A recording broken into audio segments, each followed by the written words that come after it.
Fate, the Alpha Giancana! Terminator Dark Fate is the 6th installment in the Terminator franchise, but this is considered the 3rd Terminator movie because this retcons Terminator 3 Rise of the Machines, Terminator Salvation, and those movies now take place in alternate timelines. And in Terminator Dark Fate, new liquid Terminator is sent into the past by Skynet to murder this woman, Danny Ramos, who has a connection with the Resistance in the future, while a cybernetically enhanced human is sent back in time to the present to protect Danny. And they meet up with Sarah Connor, played by Linda Hamilton, who is also sworn to protect Danny and try and figure out the future of humanity. Terminator Dark Fate, for me, was a movie whose trailers really didn't give off a vibe that was going to be all that great. But after attending San Diego Comic-Con and seeing the panel for Terminator Dark Fate, I was really hyped for this movie, especially with the way the cast was talking about it at Comic-Con, the way the director was talking about it at Comic-Con. Everybody in this movie looked like they were having a good time, they were having fun. They seemed really enthusiastic that they made the best Terminator movie possible. And I'll say Dark Fate is fine. It's not something that's going to blow you out of the water. If this is where the series ends, I'm okay with it. It is a lot better than Terminator 3 Rise of the Machines. It's better than Terminator Salvation, and it's better than because, let's just admit it, every Terminator sequel after Terminator 2 has been either mediocre, okay, or pretty embarrassing. So the fact that this rights the ship a little bit, compared to those 3 installments in the series, is a good sign. I'm not going to say that this movie's great or anything. Everybody who made this movie is going to try and put this on the same pedestal as the Terminator and Terminator 2. I don't buy that, but I didn't hate this movie. I think that this movie is competently directed. It is a way better movie than Terminator Genesis shit. I refuse to say that movie's entire name, so I'm just going to refer to it as other things throughout this review. Maybe I'll refer to it as its actual title once. It is competently.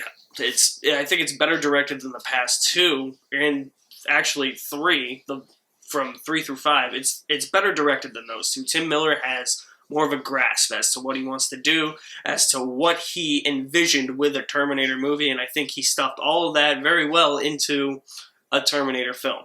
And I think he does a very good job at realizing his vision. Other things I liked in the movie, Mackenzie Davis was really good as Grace, this cybernetically enhanced soldier sent back in time to protect Danny. Linda Hamilton as Sarah Connor. She's a badass yet again. If you thought she was awesome in Terminator 2, she's awesome in this one as well. She was probably having so much fun making this movie. There's even rumors that Tim Miller had to tell her to stop smiling every time she was firing a gun. That's awesome. She's a badass. Natalia Reyes as Danny is another aspect that I liked. I thought her performance was really good. It's just the character of Danny herself I didn't really like.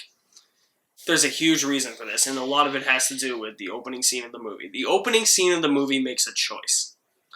And I thought it was a wise choice. I thought it was a unique choice. I thought it was a strange yet kind of unexpected choice. But the thing is, the story tries to retcon previous Terminator lore that we already know. And it's saying that this person is now gone. So Danny is now this person. And I just really didn't buy that, because Danny as a character was just so hollow. She just faded into the background a lot for me. She didn't have much to do in this movie until the 3rd act, where she actually does become a badass. Other than that, the character herself was just really hollow. There wasn't enough depth to that character. I had no emotional attachment to this character. It just felt like she was along for the ride. She felt like a third wheel for most of the movie, until that 3rd act, where she actually starts kicking ass and starts to know what her place in the world is. I guess that's kind of a bit of character development there, you could say. But it was just the stepping stones to get to that point. I didn't really find all that interesting, and I didn't find her that interesting as a character. So when the movie makes that choice at the beginning, I was all for it, but it didn't really follow through with what it was trying to do and who it was trying to explain that this character, Danny, was, and it's something I'll talk about in my spoiler review. Arnold Schwarzenegger is also back as the T-800, and Arnold Schwarzenegger in this movie is probably the best I've seen Arnold Schwarzenegger in a while.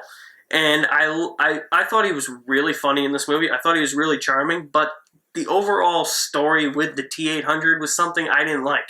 I thought that this entire section of the movie grounded this movie to a halt, a screeching halt. The pacing just tanked at that point because we're getting some cool action scenes, which I'll talk about more in a minute. But then we just get to that point where we meet Arnold Schwarzenegger again in this movie, and his story I didn't find believable. I found it to be kind of lame and kind of dumb at some points. Just the most boring part of the movie. For me, I felt like if Arnold Schwarzenegger wasn't in this movie would be no different.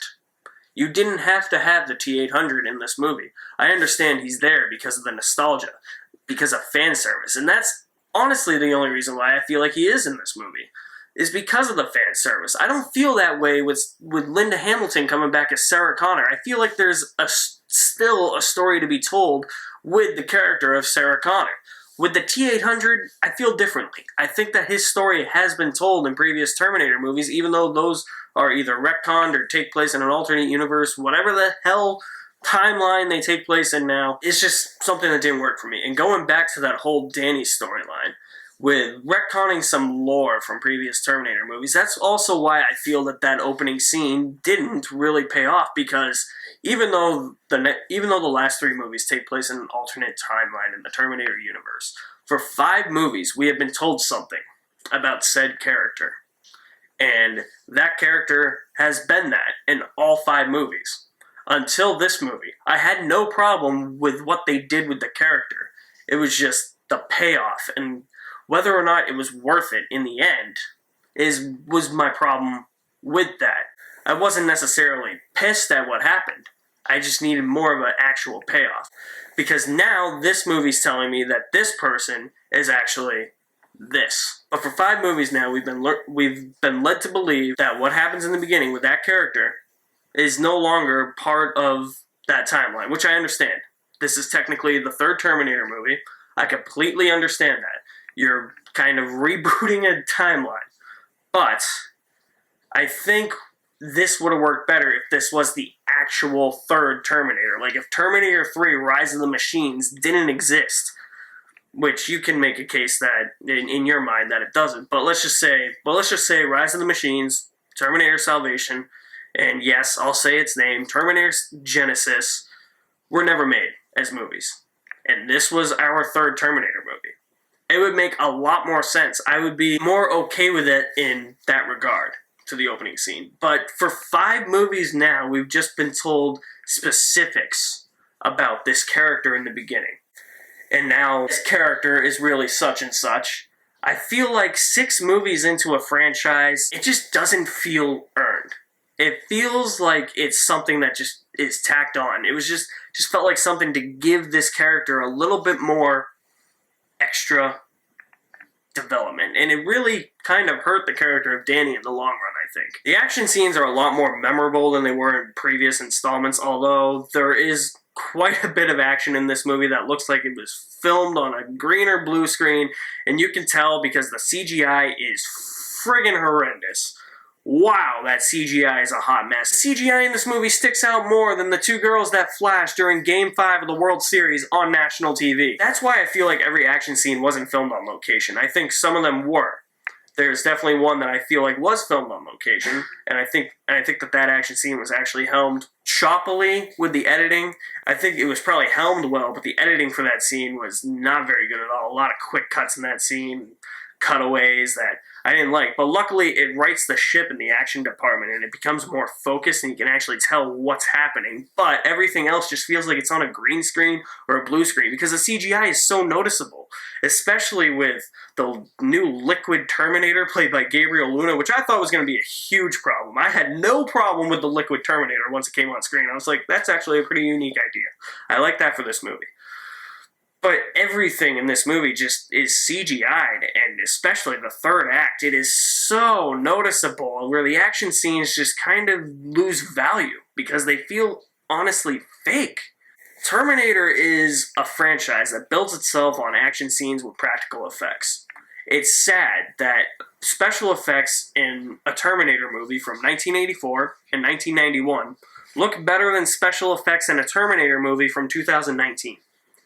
That's the type of level we're talking here. And the CGI is so bad in this movie that not only do the action scenes lose their value, but I felt distracted. As I said, it sticks out. It took me out of the movie every time I was watching an action scene in here because I felt like I was just bombarded. Bunch of CGI messes here. I understand you need to do it for the Terminators. That makes sense, but use some practical effects in there every once in a while. It may feel like I am bitching a lot about this movie, and I'm really not. If it comes across that way, I don't mean for it to. I did find some enjoyment in this movie. I think the action scenes look fine, minus the CGI and some choppy editing. They're a lot more memorable than they are in previous installments. I like a lot of the characters, like Grace, played by Mackenzie Davis. Sarah Connor is a badass.